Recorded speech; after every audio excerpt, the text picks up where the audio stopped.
Bonjour à tous et bonjour à toutes et bienvenue sur la chaîne YouTube Ashtana Thérapie Relation d'aide pour la météo énergétique de la semaine et des 15 jours à venir dans tous les cas.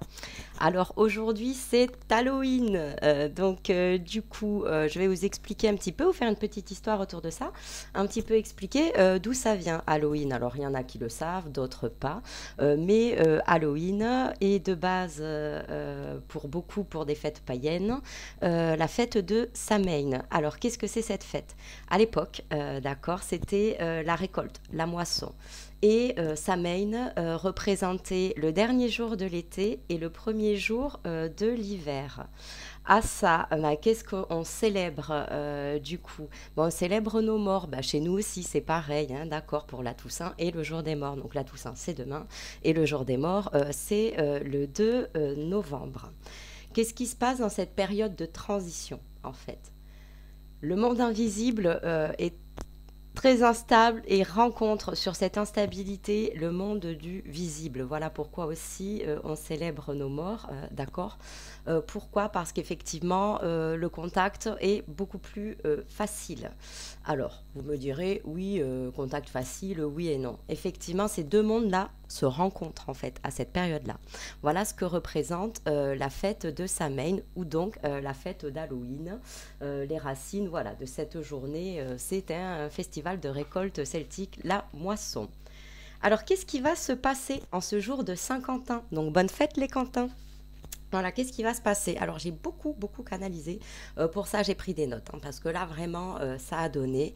Donc, on y va, c'est parti. On se prépare pour 2022. Ça, je vous l'ai annoncé la semaine dernière. Ben, croyez-moi que ça continue. Plus. Qu'est-ce que vous avez pu ressentir cette semaine? De la fatigue, de l'excitation, de l'agacement. Il y a eu des tensions dans les couples au niveau professionnel, des tensions amicales. Il y a eu des ajustements, d'accord, des révélations. Vous allez voir que tout le long, je vais vous détailler les énergies là qui nous traversent, surtout qu'on a la nouvelle lune jeudi. Donc toutes les énergies qui nous traversent, clairement, elles vont nous tenir quasiment jusqu'à la fin de l'année. Hein, dans tous les cas, comme je vous indiquais, elles nous préparent pour l'année 2022. Je vais juste vous en parler un petit peu tout à l'heure de l'année 2022.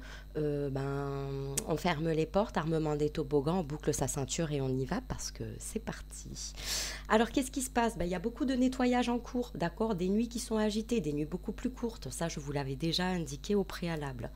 De la fatigue et un manque de motivation, d'accord. Donc comme je vous indiquais, des tensions dans les couples, des tensions dans le domaine professionnel, au sein des amitiés, ok. Pourquoi? Parce qu'on est en pleine renaissance et en pleine transformation énergétique. Je vous le dis depuis le début de l'année, tout ce qui doit filtrer va filtrer. Pour celles et ceux qui n'ont pas entamé ce travail-là, dans tous les cas, automatiquement ça se fait. Donc ça peut être de plus en plus violent, d'accord, de plus en plus percutant. Surtout que jusqu'à jeudi à peu près, on rentre quand même, on est toujours dans cette phase de ralentissement, même si Mercure ne rétrograde plus, mais elle est quand même en lien direct, hein, cette planète. Donc du coup, il y a quand même encore ce petit lien de ralentissement et ça va aller mieux au niveau de l'apaisement à partir de jeudi, d'accord. Donc en clair, on filtre et on se repositionne. De toute façon, pour celles et ceux avec qui on échange à chaque fois au niveau des énergies, de la météo énergétique de la semaine, effectivement, on a de cesse de se repositionner. Pourquoi? Le plus dur, c'est de s'adapter à l'autre, en fait, d'accord? Parce qu'on a tous une vibration qui est différente, on a tous une avancée dans son chemin de vie qui est différent, d'accord? 2022, comme je vous indiquais, là, les énergies, là, jusqu'à la fin de l'année, clairement, elles nous préparent pour nous propulser sur 2022. Il va convenir vraiment de s'accrocher plus. Il va y avoir beaucoup de départs, des mécontentements. Il y aura des ruptures sociétales, il y aura des ruptures dans les entreprises, il y aura des ruptures aussi dans les couples. Tout ça dans toujours cette transformation énergétique, dans cette énergie de renouveau. Donc le renouveau, il s'active plus, d'accord. Là, clairement, ce qu'on nous demande, enfin les énergies qui sont très ambiantes et que nous percevons au moins pour les 15 jours à venir, c'est vraiment d'agir avec authenticité, d'accord, avec détermination. l'idée, en fait, c'est quoi? C'est d'agir pour soi, d'agir dans le respect de soi, dans le respect de l'autre, hein, bien entendu, mais surtout dans le respect de ses propres valeurs. On ose, même si on va à contre-courant, même si nos idées sont divergentes d'une assemblée ou au sein d'une famille. Ce qu'il faut Moi, ce qui m'intéresse et ce que je trouve très drôle quand je fais ce lien-là, c'est tous les plus grands, hein, d'accord, ont toujours été à contre-courant, hein, pour la plupart. On est vraiment dans cette énergie de vérité, en fait, si vous voulez. Donc tout ce qu'on n'a pas verbalisé, tout ce qu'on n'a pas filtré, tout ce qu'on n'a pas décristallisé et nettoyé, hein, peu importe la mémoire, hein, que ce soit de la mémoire karmique ou de la mémoire familiale, d'accord? Clairement, là, sur cette fin d'année, ça va verbaliser, ça va bouger, en fait, hein, ça va bouger énormément. Donc on s'exprime, on donne son avis, on se positionne. Comme je vous l'ai indiqué, on n'oublie pas que l'année 2021, on est rentré dans une année d'abondance, dans une ère d'abondance, mais on est aussi rentré vraiment dans cette ère de vérité, dans cette ère de vérité du cœur. Alors à partir du moment où c'est juste pour soi, peu importe si on est à contre-courant, d'accord? Voilà, même si les idées, voilà, elles divergent elles divergent dans la généralité, hein, d'accord? Donc du coup, voilà. Moi, j'aime bien dire, il y en a bien un qui a dit, plusieurs même, que la Terre était plate, quand l'autre, il a dit que la Terre était ronde. Ça l'a pas tellement fait beaucoup, beaucoup, quoi. Mais effectivement, voilà, là, on abat les faux semblants, hein, il y en a plus. À un moment donné, de toute façon, énergétiquement, et même quand on avance, hein, dans son cheminement personnel et même spirituel, euh, quand on est en désaccord, à un moment donné, on va le verbaliser, quoi. Voilà, on va plus le garder pour soi, de façon à aussi prendre sa place, hein, tout simplement, et se faire aussi respecter en quelque sorte. Les énergies ambiantes, je vous le dis, avec l'effet accentué de la nouvelle lune, clairement va mettre l'accent sur beaucoup de révélations, d'accord? Des révélations internes pour soi et des révélations notamment professionnelles, d'accord? De toute façon, on se reconnecte à ses désirs profonds, quoi qu'il en soit, voilà. Quand on n'y arrive pas, comment on fait? On se reconnecte à des moments de joie. Alors on peut penser par moments, dans la société actuelle dans laquelle on vit, dans cette énergie très masculine de production, hein, d'accord, que se générer des moments de joie, c'est futile. Eh bien non. Pourquoi? Parce que en se générant des moments de joie, eh bien on est dans le lâcher prise, en quelque sorte. Donc du coup c'est très très très intéressant quand on n'arrive pas à lâcher prise, justement, d'accord?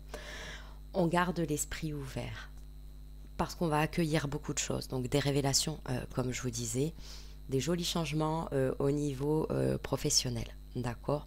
Donc il va y avoir des changements radicaux, ok? Attention, les énergies peuvent être assez agressives, donc comme je vous disais, il peut vraiment y avoir des tensions. On agit, certes, mais on agit en toute réflexion, d'accord? De façon à poser des actes justes et des actes intelligents, d'accord? Voilà ce qu'il en ressort. Alors, je regarde si je n'ai rien oublié, mais il me semble que non. J'avais à peu près quand même bien retenu la leçon, hein, n'est-ce pas? Voilà.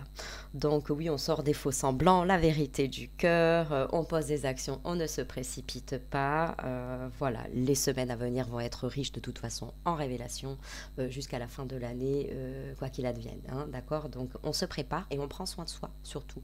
Ça, c'est nécessaire, peu importe le parcours en fait que vous avez. Prendre soin de soi, c'est capital. On prend soin de sa santé, on prend soin de son hygiène de vie. Pourquoi? Parce qu'il n'y a que vous-même qui arriverez à prendre soin de vous-même correctement, en fait. L'extérieur pourra vous aider, pourra être une soupape, mais il n'y a que vous-même qui pouvez voilà, prendre soin de vous. Donc vous savez qu'après chaque canalisation, je tire les runes. Donc il y a une rune qui est ressortie, donc j'en ai tiré une. Alors je vais vous la lire. Alors c'est la rune Laguse. Elle représente l'eau et l'intuition, d'accord?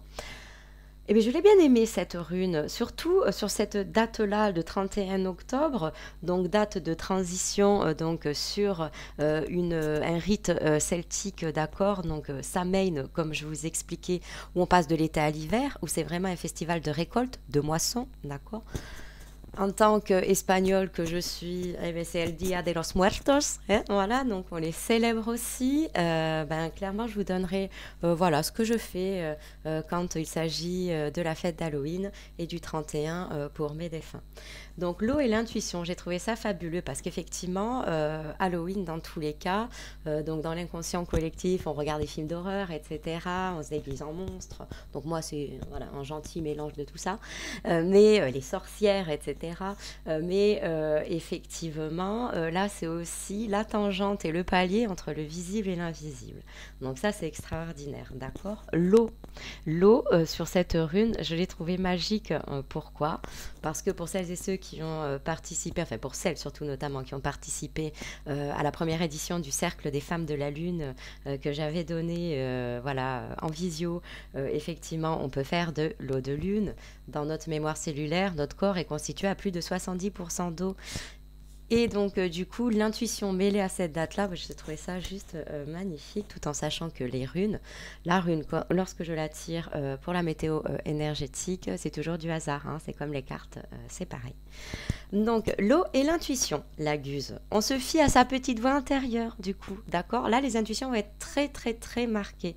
Donc, on s'écoute, d'accord? Si on sent que dans notre corps physique, je vous avais donné un petit exercice au préalable sur les météos énergétiques intérieures, ou quand on sent que dans notre corps physique, il y a un désaccord, une disharmonie, ou on sent une tension, c'est que bien souvent, c'est pas nécessairement très utile, ou il faut creuser de façon différente, de façon à ce qu'on se sente très en harmonie, d'accord? Donc du coup, cette rune donc, du coup, indique que les puissances supérieures veillent sur nous. Donc magnifique en ce jour de Samhain, en ce jour d'Halloween, d'accord? Cette rune représente la féminité et elle peut représenter également une femme forte qui surmontera les difficultés à venir et qui soutiendra son compagnon en cas de besoin si nécessaire. Voilà ce que je pouvais vous en dire, mes belles âmes. Alors concernant le moment de joie, si vous célébrez Halloween ce soir en famille ou entre amis, ben, je vous souhaite une jolie soirée.